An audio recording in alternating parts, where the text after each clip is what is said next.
Hello guys, magandang umaga. Magandang umaga din mga kapatid. Sa lahat ng ating mga subscriber. Ngayon po ay Monday.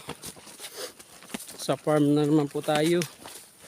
Ako po may dalang pananim na niyog, isang piraso. Mga pananim ng halaman sa likuran ko. Pupunta po tayo guys sa farm. Pupunta po ako doon at ako maglilinis at magtatanim.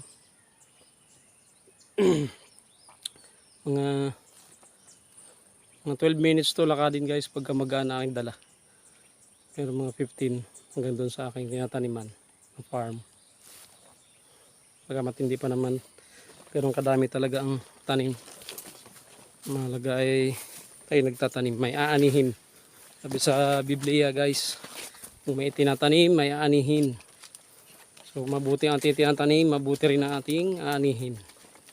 So kaya napakahalaga. Walang araw guys, uunlad din ang lugar na ito. Maganda ditong klima.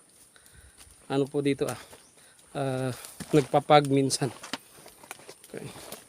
So pag na-develop itong kalsada, punta dun sa school ng Mayunod ng Magsaysay Infanta Quezon. Dito ang daan guys sa aming farm, mga taniman. Uunlad. Kaya nanawagan po kami sa aming gobernador na may lagyan na po ng kalsada papunta po sa school ng Mayunod. By April po papasyal po kami doon, bibisitahin natin mga kababayan, mga teacher, mga estudyante, mga taga roon. Ang hirap guys ng kanilang daanan pababa pag uwi paahon. Yung asawa ng kapatira namin ay doon nagtuturo, mahirap. Pero mayaman po guys doon, daming niyog, daming hipon sa agos. Maganda.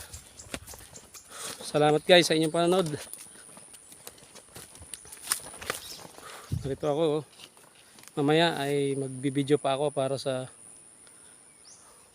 natanim ko doon sa bundok, sa farm. Bye, thank you. Don't forget pala sa pag-subscribe ha.